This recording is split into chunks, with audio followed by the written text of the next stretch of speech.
l'heure de votre JT sur Val-de-Loire TV. Soyez les bienvenus. Avant d'évoquer les titres que nous allons développer dans les prochaines minutes, on jette un coup d'œil à la météo de demain. C'est un temps humide et nuageux qui nous attend. Côté Mercure, vous le voyez, on reste sur des températures positives avec de 3 à 9 degrés. Bulletin météo complet après ce JT.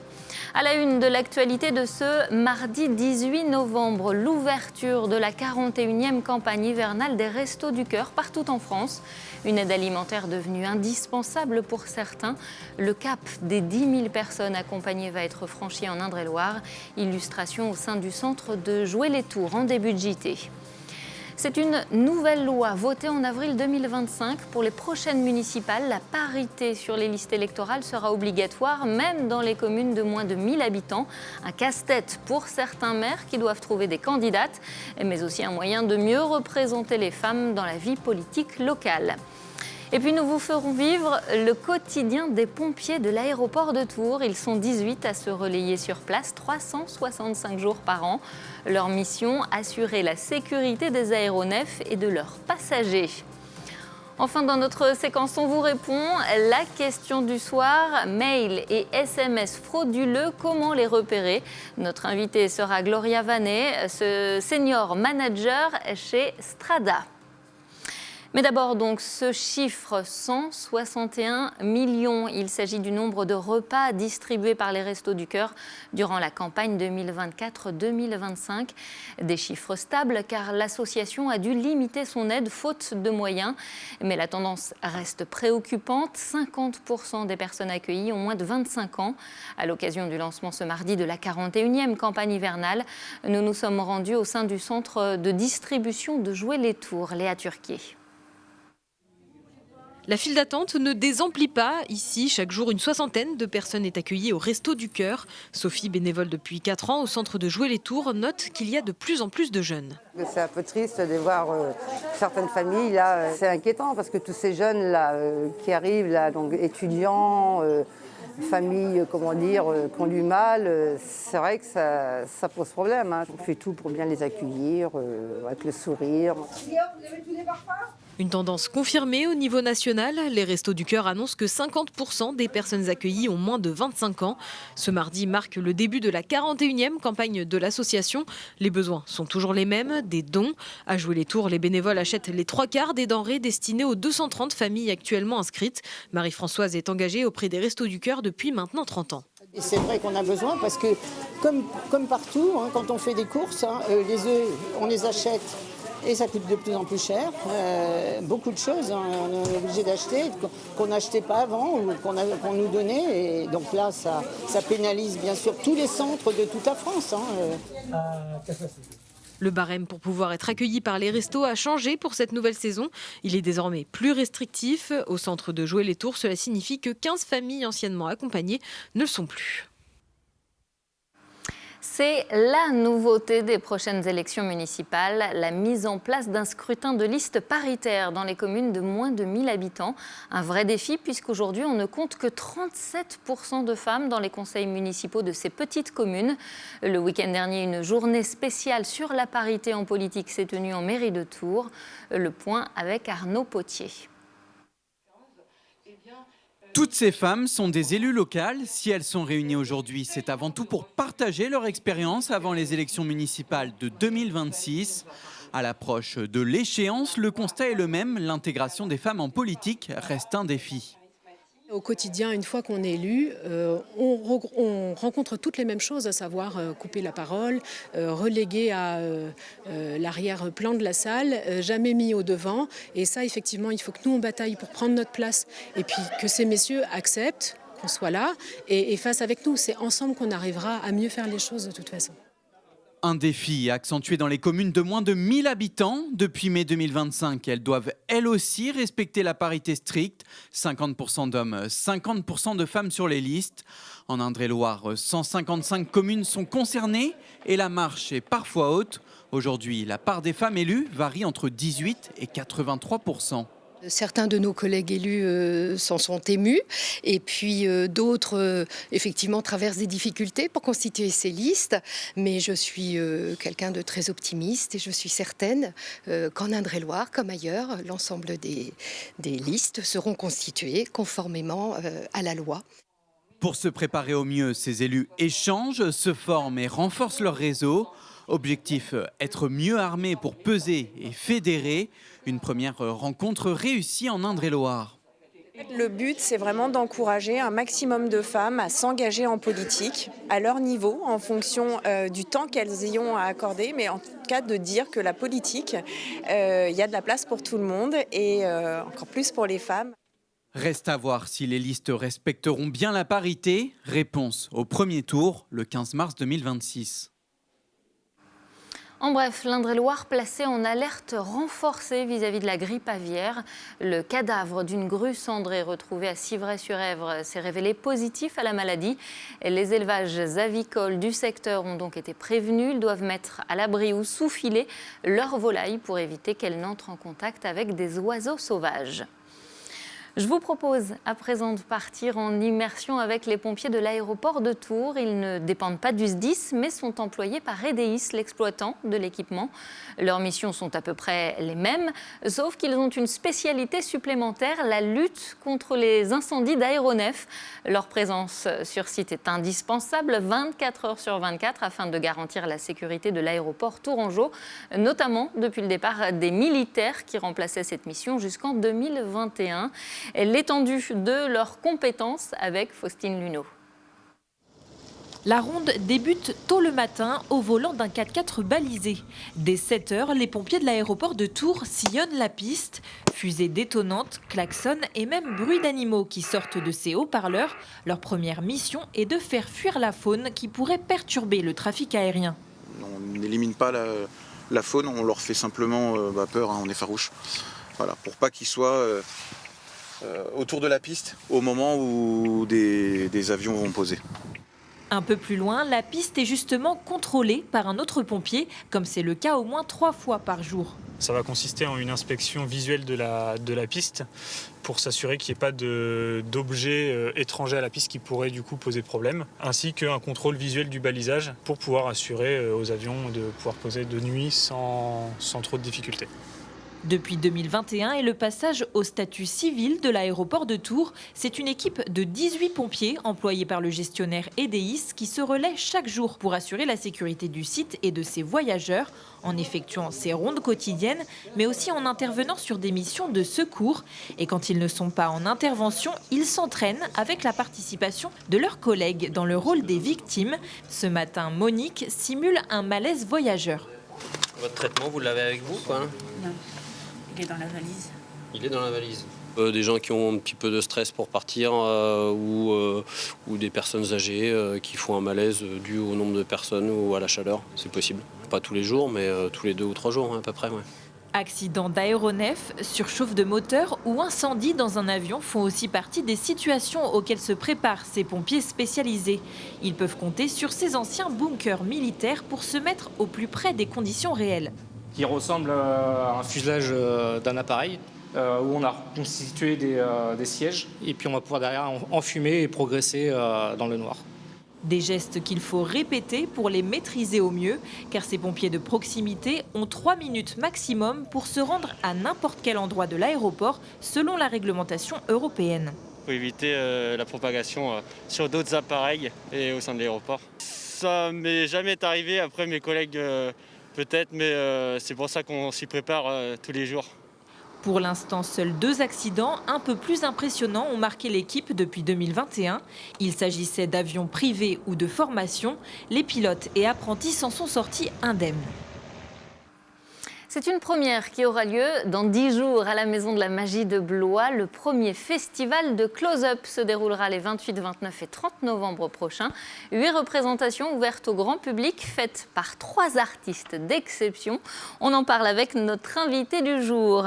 Arnaud Dallène, bonsoir. Bonsoir. Vous êtes donc le directeur de la Maison de la Magie de Blois. Alors d'abord, pour qu'on soit bien au clair, c'est quoi le close-up ? Alors le close-up, si on considère que la magie, il y a plusieurs catégories de magie, on peut parler de 3 catégories. On parle souvent de la grande illusion, les grands tours de magie, la magie de salon qui est la magie plutôt générale, la magie sur scène. Et puis il y a une 3e forme, le close-up, c'est donc la magie de proximité, lorsque vous êtes à 20 cm du magicien et il vous présente une démonstration juste sous vos yeux. Alors est-ce que ça veut dire que ces représentations, elles se font en tout petit comité? Comment ça marche? On connaît souvent le close-up en événementiel, on est habitué à voir un magicien lors d'un cocktail, un dîner ou autre. Là, l'idée, c'est de vraiment revenir à la base de ce qu'est le close-up. C'est une forme de spectacle. C'est-à-dire que la table devient la plus petite scène du monde. Et donc, pour pouvoir profiter pleinement de la magie qui est proposée sur cette table, on propose effectivement des jauges qui vont de 20 à 60 personnes maximum pour vraiment être le plus proche possible de l'artiste. Est-ce qu'il y a une caméra qui filme les cartes? J'ai déjà vu ça. Alors, effectivement, ça s'est déjà produit. Donc, sur la jauge à 60 personnes, il y aura une retransmission. Mais normalement, il n'y a pas besoin. C'est-à-dire que vraiment, on sera un léger gradin, ce qui fait que tout le monde verra pleinement ce que présente l'artiste. Et justement, la volonté, c'est de voir la magie en vrai et non pas en retransmise. Bon, alors vous avez sélectionné 3 artistes présents pour ce festival et déjà je voudrais que vous nous parliez de Jonathan Renou. Il est champion de France de magie de close-up et il sera à la Maison de la Magie. Exactement, en fait il y a des concours nationaux qui existent, des championnats même du monde de magie qui existent et donc là Jonathan Renou sera présent à la Maison de la Magie pour nous présenter son spectacle qui va durer 1h30 à peu près. Il a tout un univers à lui, c'est-à-dire il présente une démonstration magique, il a des boîtes curieuses et il nous présente des choses assez étonnantes. Et alors, à chaque fois, là, on a des images où il est présent. Et les gens viennent à côté sur scène ou ils sont toujours, ils sont régulièrement utilisés, j'allais dire, dans le public. C'est-à-dire que là, vous avez tellement une proximité avec l'artiste, c'est un échange permanent. C'est-à-dire que le magicien a besoin du public pour réussir son tour de magie. Et donc, oui, forcément, il y aura de la participation. Comment vous les avez sélectionnés, ces 3 artistes? Alors, on a déjà le champion de France, il y a également un magicien allemand et une magicienne britannique. Comment s'est fait cette sélection? C'est-à-dire que j'ai la chance de voir beaucoup de spectacles de magie. Et c'est vrai que des artistes magiciens qui présentent du close-up, mais notamment des spectacles complets écrits, ça se développe de plus en plus. Et donc, on avait une petite sélection, une liste. On a choisi ces 3 artistes. Bien évidemment, pour les prochaines éditions, on accueillera d'autres artistes avec d'autres spectacles. Mais c'est vrai qu'on a choisi donc une artiste anglaise, une magicienne. Il y a de plus en plus de magiciennes en France et à l'étranger, effectivement. Elle, alors, une britannique. Une britannique, tout à fait, Laura London. Et puis un allemand, Denis Baer, qui est vraiment un spécialiste de ce qu'on appelle la cartomagie, qui est encore une discipline dans le close-up, puisqu'après, il y a des magiciens plus généralistes qui vont faire des tours de pièces, manipulation de cordes ou autres. Là, lui, sa spécialité, ce sont les tours de cartes. Alors, on voit des images de Laura London. Les femmes, ça représente quel pourcentage dans le monde de la magie aujourd'hui? C'est très compliqué de vous donner un chiffre C'est vraiment précis. Minoritaire, il y a très peu de femmes? Ce que l'on sait, c'est qu'il y a toujours eu des femmes présentes dans le milieu de la magie, notamment à la Maison de la Magie. À la Maison de la Magie, les femmes ont été mises à l'honneur, puisqu'elles sont très présentes dans le spectacle. Au départ, elles étaient plutôt les potiches à côté, j'allais dire, des magiciens. On a cette image-là. Effectivement. Alors là, on va pas le nier. Il y a eu cette image de la magie. Pour ma part, qui travaille à la Maison de la Magie quand même depuis une vingtaine d'années. C'est terminé. Depuis 20 ans, en tout cas, nous, on défendait une image différente de la place des magiciennes. Pour nous, les magiciennes existent. L'image de l'assistante, pour moi, ça doit complètement disparaître. Évidemment, on le sait, il y a forcément un truc.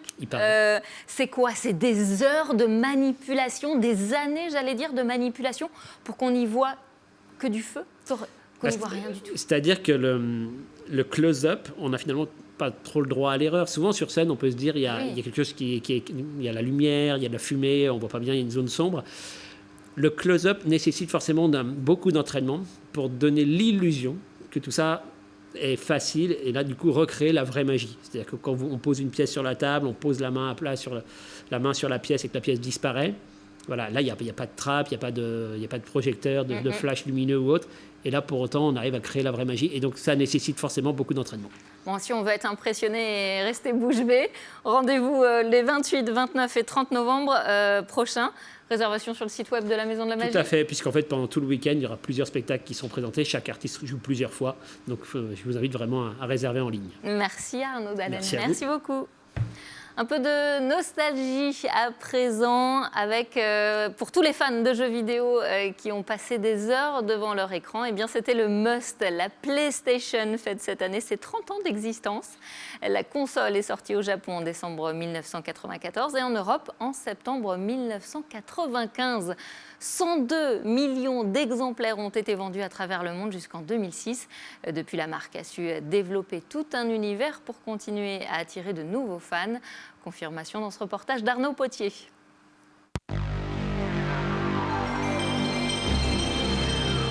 C'est un son connu de tous les gamers. Depuis son arrivée en France il y a 30 ans, la PlayStation a su trouver sa place dans de nombreux foyers français, créant chez les jeunes des souvenirs inoubliables devant leur écran. Ce qui a marqué, et je m'en souviens, ça avait marqué toute la famille, c'est Tomb Raider, parce que c'était vraiment l'arrivée de la 3 dimensions. Et du coup, on pouvait se déplacer dans des univers qui étaient beaucoup plus grands, plus spacieux, et on découvrait un autre univers. Ouais. Le partage de jouer avec mes cousins à la console. Surtout, j'ai débuté sur la PlayStation 2 en jouant à GTA et en s'amusant. Dans cette boutique spécialisée, on retrouve toutes les générations de PlayStation, de la première à la 5e. L'occasion de mesurer le chemin parcouru par le constructeur japonais qui cumule un total de 547 millions de consoles vendues à travers le monde. Aujourd'hui, PlayStation, c'est une console, mais aussi de grands titres comme Gran Turismo, God of War ou encore Uncharted. Un succès qui pousse les plus jeunes à redécouvrir les premières générations, devenues entre-temps des objets de collection. La moitié des gens qui nous achètent des produits de collection, donc en rétro gaming, PS1, PS2, PS3, sont des gens qui n'étaient pas nés quand les jeux qu'ils ont achetés sont sortis. Et donc forcément, aujourd'hui, voir des gens qui vont arriver en caisse avec un jeu PS5, une dernière nouveauté pour le côté techno, pour la nouveauté justement, pour l'évolution, et qui vont en même temps s'embarquer une petite nostalgie. La suite de l'aventure est d'ores et déjà assurée avec l'arrivée prochaine sur le marché de la PS6. Reste à savoir si cette dernière continuera de séduire le grand public. Allez, c'est l'heure de notre séquence. On vous répond. Notre invitée du jour est Gloria Vanet, senior manager chez Strada. La question du soir, mail et SMS frauduleux, comment les repérer? Bonsoir Gloria. Bonsoir Hélène. Alors expliquez-nous déjà.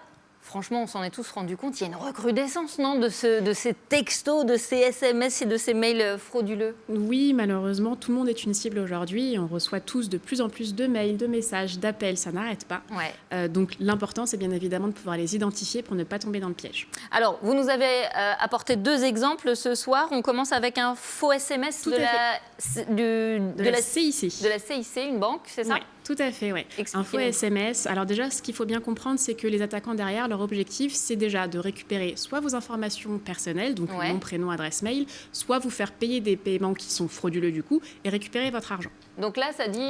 Donc là, typiquement, c'est un SMS que j'ai reçu de la part de la CIC qui me dit j'ai effectivement un montant qui va bientôt être prélevé sur mon compte et il faut que j'agisse rapidement.